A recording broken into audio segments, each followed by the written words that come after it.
وَلَقَدْ يَسَّرْنَا الْقُرْآنَ لِلذِّكْرِ فَهَلْ مِن مُّدَّكِرٍ۔ شریعت انسان کو کون سے سوال کی اجازت دیتی ہے؟ یہ تو نا پہلی بات یہ تھی کہ سوالوں سے منع کیا گیا ہے، اور اب سوال کس قسم کے سوالات کی اجازت ہے؟ یہ بات سامنے رکھتے ہوئے کہ شریعت نے، دین نے، اسلام نے، قرآن نے، فرمان پیغمبر نے مسلمانوں کو، عام انسانوں کو بھی کثرت سوال سے، اضاعت مال سے منع کیا ہے۔ یہ نہیں ہونا چاہیے۔ اور یہ بات کرتے ہوئے ہمارے سامنے یہ بات بھی رہنی چاہیے کہ بنی اسرائیل نے، یہود و نصارہ نے، اہل کتاب نے جو سوالات نبی کریم صلی اللہ علیہ وسلم سے کیے مختلف اوقات میں، وہ ان کے سارے سوالات افہام تفہیم کے لیے، سمجھنے سمجھانے کے لیے نہیں تھے، بلکہ ان کے سوالات کی بنیاد ضد، عناد، تکذیب، جھٹلانا، اعتراض، اعراض، فرار، راہ فرار اختیار کرنا، ان کا یہ مطلب تھا، یہ ان کی بنیاد تھی۔ اس بنیاد پر انہوں نے سوالات کیے اور خیر کی بجائے شر کو اپنایا، اور بھلائی کی بجائے نقصان کو اپنایا، اور جنت کی بجائے جہنم اپنا ٹھکانہ بنا لیا۔ جس طرح قرآن کہتا ہے سورہ ابراہیم میں، الم تر الی الذین بدلوا، کہ آپ نے نہیں دیکھا ان لوگوں کو، بدلوا نعمت اللہ کفرن، جنہوں نے اللہ کی نعمت کو بدل ڈالا کفر کے بدلے۔ اللہ کی نعمتیں ان کا شکر ادا کرنے کے بجائے ان کو کفر کا رستہ اختیار کیا۔ وَأَحَلُّوا قَوْمَهُمْ دَارَ الْبَوَارِ،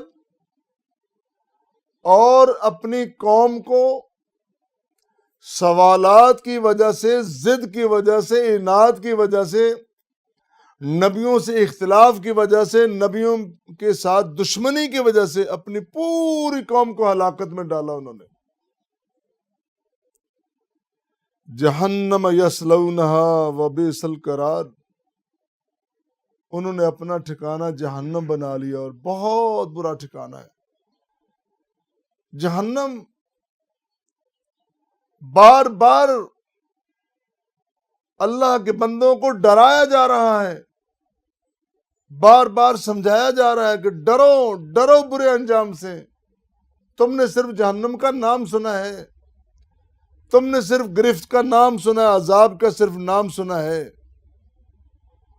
اور وہاں کسی قسم کی معافی نہیں، وہاں کوئی سفارش قبول نہیں ہوگی، اور نہ کسی کے بدلے میں کسی کو پکڑا جائے گا۔ یہ دنیا کا قانون ہے کہ تم گواہیاں تبدیل کر کے ایک مجرم کی جگہ کسی اور کو پیش کر دو،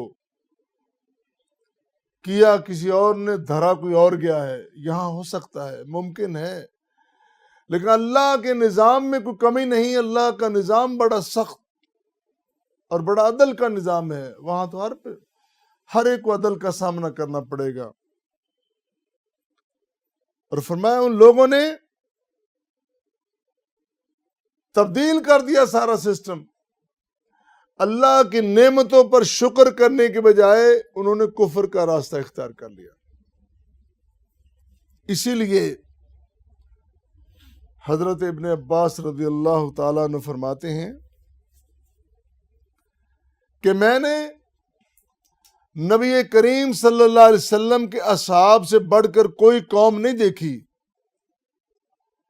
آپ کے جو صحابہ کرام ہیں، آپ کے جو اصحاب ہیں، آپ کے جو ساتھی ہیں، آپ کے جو رفیق ہیں، آپ کے جو صدیق ہیں، دوست ہیں، اتنے بڑے اتنے عظیم لوگ کہ پوری دنیا میں ان کے ٹکر کی، ان کی جوڑ کی، ان کی مثال کی کوئی دوسری قوم نہیں ہے۔ وجہ یہ بتاتے ہیں، انہوں نے جو وجہ بیان کی ہے وہ وجہ یہ ہے کہ انہوں نے صرف 12 مسئلے پوچھے ہیں، صرف 12 مسئلے، اور وہ سارے کے سارے قرآن میں درج ہیں، اور اللہ تعالیٰ نے ان کی رائے کو، ان کے سوالات کو اتنی اہمیت دی، ان کو قرآن کا حصہ بنا دیا۔ آج ہم ان کی تلاوت کر رہے ہیں، آج ہم سمجھتے ہیں کہ اللہ کے پیغمبر کے اصحاب کرام اتنے عظیم تھے، اتنے بڑے تھے، اتنے اعلیٰ عرفہ تھے، ان کے سوالات میں اتنی عظمت تھی، اتنا اکرام اور تکریم ان میں موجود ہے کہ آج وہ قرآن کا حصہ ہے، اور آج ہم ان کو پڑھ رہے ہیں، تلاوت کرتے ہیں۔ ابن عباس رضی اللہ تعالیٰ عنہ یہ فرما رہے ہیں، گویا سوال وہ جو حقیقت کے قریب ہو، اور سوال بھی آدھا جواب ہوتا ہے، سوال کرنے والا بھی آدھا اس کو سمجھتا ہوتا ہے، آدھا رہ جاتا ہے، جو وہ نہیں سمجھنے والا وہ سمجھا جاتا ہے۔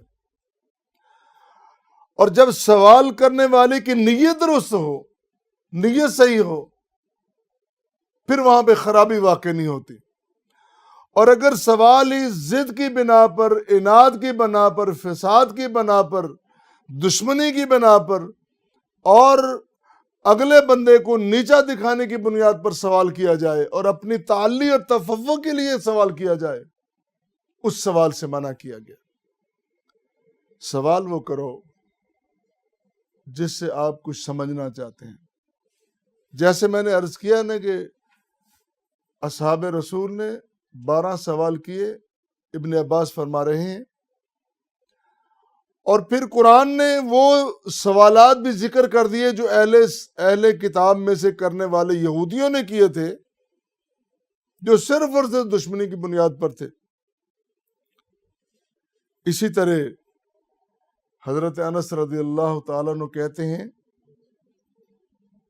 کہ ہمیں سوال کرنے سے منع کر دیا گیا کہ بے جا سوالات نہ کیا کرو۔